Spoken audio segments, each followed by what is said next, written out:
La paracha de la semaine, c'est la paracha de Shemini, littéralement le huitième.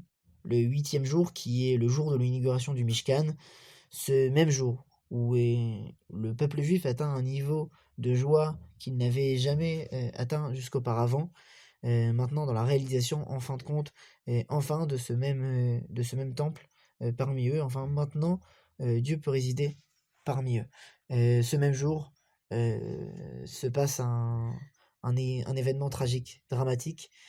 Les enfants de Aaron, Nadav et Avihu, apportent des encens dans ce même temple, dans le Saint des Saints, dans le Kodesh HaKodashim, et avec un feu étranger, et meurent dans ce même jour.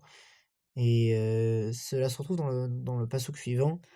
Vaïkreu Vaïkreu lifnei Hashem esh zara vayamutu lifnei Hashem. Ils ont apporté un feu étranger devant Dieu, et ils sont morts devant Dieu.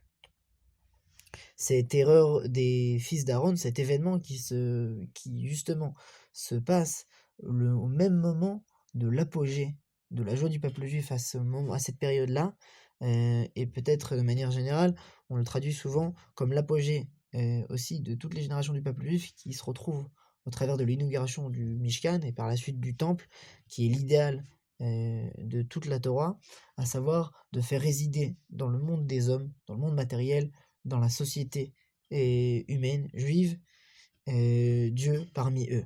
En fin de compte, ce même apogée aussi est accompagné aussi d'une grande tragédie. Mais ce qui est le plus étonnant et le plus intéressant, c'est la réaction de Aaron, leur père, le Kohen Gadol. Vaïdom à Aaron. Aaron s'est tu. On retrouve ici un contrôle de soi, et de l'autre côté, malgré la souffrance qu'il ressent, finalement, il comprend que c'est toujours nécessaire de continuer à avancer.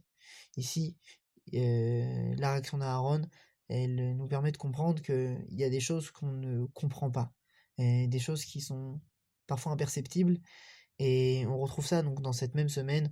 Hier, on avait Yom HaShoah, ce jour de Yom HaShoah, et on fait une minute de silence, mais surtout, on comprend que toute tentative de vouloir expliquer réellement ce qu'il s'est passé, de vouloir comprendre réellement ce qui s'est passé ce jour-là, est finalement vaine et inutile. La seule chose qu'on sait faire, c'est finalement se taire, mais ce Vaïdom à Aaron, le fait que Aaron s'est tué ici, il vient montrer une réalité beaucoup plus profonde. La réalité du huitième jour, est expliqué dans la tradition des Chachamim, des sages, que l'idée du chiffre 8, dans ce même jour où le temple est inauguré, symbolise le domaine de l'invisible, le domaine de l'éternel. Si le septième jour qui représente la création, c'est le jour qui représente la limite, la matérialité, la fin du monde, de la création d'un monde matériel, le huitième jour qui se retrouve donc dans l'inauguration du temple, ici c'est un jour qui symbolise l'étape d'après, la possibilité d'avoir dans cette même réalité, une réalité qui est en fait au-dessus du visible, au-dessus du limité, qui est éternel, qui est infini, la possibilité de faire résider le Kodesh, le Saint, dans ce même monde. En réalité, ici, la réaction d'Aaron, c'est de nous faire comprendre que parfois, les mots sont traîtres.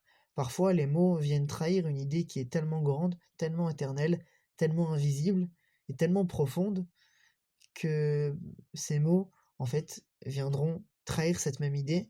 Et donc, parfois, ce qu'il faut, c'est se taire pour symboliser cette même grandeur, cette même profondeur qui n'a pas de mots pour la définir.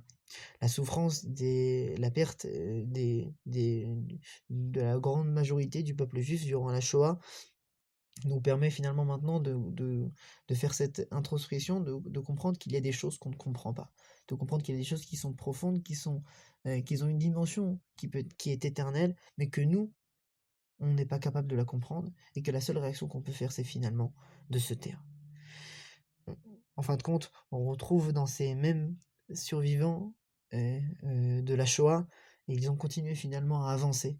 Nombreux sont ceux qui sont même venus en Israël, et qui ont combattu, et qui sont pas baissé les bras, malgré qu'ils avaient vécu la Shoah.